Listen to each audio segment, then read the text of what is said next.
श्री कृष्णाय नमः। प्रथम अध्याय का महात्म। श्रीमद् भगवद गीता के प्रथम अध्याय का क्या महत्व है।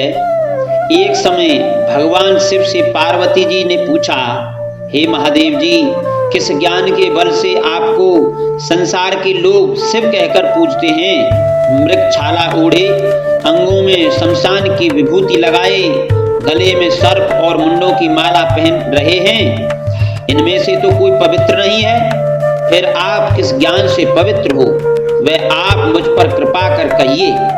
श्री महादेव जी बोले, हे प्रिय सुनो, गीता ज्ञान को हृदय में धारण करने से मैं पवित्र हूँ और उस ज्ञान से मुझे बाहर के कर्म व्याप्ति नहीं है। तब पार्वती जी ने कहा, हे भगवान, जिस गीता ज्ञान की आप ऐसी स्तुति करते हैं उसका श्रवण करने से कोई कृतार्थ भी हुआ है। तब महादेव जी ने कहा, इस ज्ञान को सुनकर बहुत से जीव कृतार्थ हुए हैं और आगे भी होंगे। मैं तुमको एक पुरातन कथा कहता हूँ, तुम श्रवण करो। एक समय पाताल लोक में शेषनाग की सैया पर श्री नारायण जी नयन मूंद कर अपने आनंद में मग्न थे। उस समय भगवान के चरण दबाते हुए श्री लक्ष्मी जी ने पूछा, हे प्रभु, निद्रा और आलस्य उन पुरुषों को व्यापता है जो जीव तामसी हैं। फिर आप तो तीनों गुणों से संपन्न हो, आप जो नेत्र मूंद रहे हो, इससे मुझको बड़ा आश्चर्य है।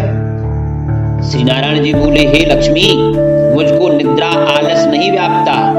एक शब्द रूपी जो भगवत गीता है, मैं उसमें जो ज्ञान है उसके आनंद में मग्न रहता हूँ। जैसे 24 अवतार मेरे आकार रूप हैं, वैसे ही यह गीता शब्द रूप अवतार है। इस गीता में मेरे अंग हैं, इसके 5 अध्याय मेरे मुख हैं, 5 अध्याय मेरी भुजा हैं, 5 अध्याय मेरा हृदय और मन है, 16वां अध्याय मेरा उदर है, 17वां अध्याय मेरी जंघा है, 18वां अध्याय मेरे चरण हैं। गीता के जो श्लोक हैं वे मेरी नाड़ियां हैं और जो गीता के अक्षर हैं सो मेरे रोम हैं। ऐसा तो मेरा शब्द रूपी गीता ज्ञान है, जिसके अर्थ को मैं हृदय में विचारता हूँ और बहुत आनंद को प्राप्त होता हूँ। श्री नारायण जी ने कहा, हे लक्ष्मी, गीता ज्ञान को सुनकर बहुत से जीव कृतार्थ हुए हैं, सो तुम सुनो। शूद्र वर्ण का एक प्राणी था जो चांडालों के कर्म किया करता था और तेल लवण का व्यापार करता था। उसने बकरियां पाली। एक दिन वह बकरी चराने को वन में गया और वृक्षों के पत्ते तोड़ने लगा। वहां सर्प ने उसे डस लिया, जिससे तत्काल उसके प्राण निकल गए। मरकर उसने नरक भोगा। फिर बैल का जन्म पाया। उस बैल को भिक्षुक ने मोल ले लिया। वह भिक्षुक उस पर चढ़कर सारा दिन मांगता फिरता।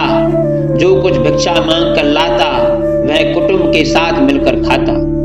वह बैल सारी रात द्वार पर बंधा रहता। उसके खाने पीने की खबर कोई नहीं लेता।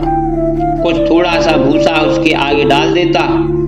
जब दिन चढ़े फिर बैल पर चढ़कर मांगता फिरता। कई दिन गुजरे तो वह बैल भूख के मारे गिर पड़ा, पर उसके प्राण नहीं छूटे। नगर के लोग उसको देखा करें, कोई तीर्थ का फल दे, कोई व्रत का फल दे, पर उस बैल के प्राण नहीं छूटे।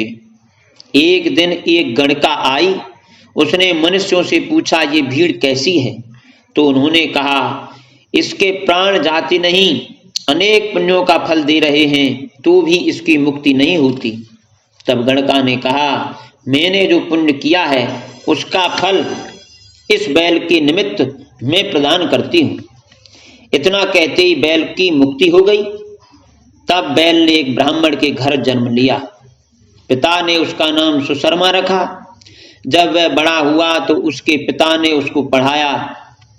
तब उसको पिछले जन्म की याद आ रही थी। उसने एक दिन मन में विचार किया, जिस गणका ने मुझे बैल की योनि से छुड़ाया था उसका दर्शन करूं।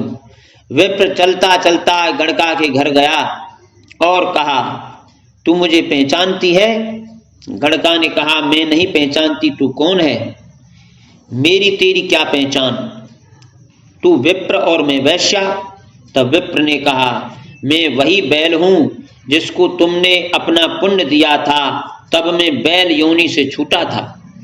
अब मैंने विप्र के घर जन्म लिया है, तुम अपना पुण्य बताओ, आपने कौन सा ऐसा पुण्य किया था? गणका ने कहा, मैंने अपनी जानकारी में कोई पुण्य नहीं किया, किंतु मेरे घर में एक तूता है, वह जो कुछ कहता है मैं उसके वाक्य सुनती हूं, उस पुण्य का फल मैंने तुम्हारे निमित्त दिया था। तब विप्र ने तूते से पूछा, तू सवेरे क्या पढ़ता है? तूते ने कहा, मैं पिछले जन्म में विप्र का पुत्र था, पिता ने मुझे गीता के पहले अध्याय का पाठ सिखाया था। एक दिन मैंने गुरुजी से कहा, मुझको तुमने क्या पढ़ाया है? तब गुरुजी ने मुझे शाप दिया कि तू तोता हो जा। तब मैं तोता हुआ। एक दिन एक फंदक मुझे पकड़ ले गया, एक विप्र ने मुझे मोल ले लिया। वह विप्र अपने पुत्र को गीता का पाठ सिखाता था, तब मैंने भी वह पाठ सीख लिया। एक दिन विप्र के घर चोर घुस पड़े, उनको धन प्राप्त न हुआ तो वे पिंजरा उठा ले आए। उन चोरों की यह गणका मित्र थी, मुझे इसके पास ले आए, सो मैं नित्य गीता जी के पहले अध्याय का पाठ करता हूं। वही यह गणका सुनती है, पर इस गणका की समझ में कुछ नहीं आता। मैं जो पढ़ता हूं वही पुण्य तुम्हारे निमित्त दिया गया था। भगवान विष्णु बोले, हे लक्ष्मी जी, गणका ने जो पहले भले काम ग्रहण किए, गणका ने जो भले काम ग्रहण किए, नित्य प्रति स्नान कर गीता के पहले अध्याय का पाठ करती, इससे उसकी भी मुक्ति हुई। श्री नारायण जी ने कहा, हे लक्ष्मी, जो कोई अनजान होकर भी गीता का पाठ करे या श्रवण करे, उसको भी मुक्ति मिलेगी। बोलो बाल कृष्ण भगवान की जय।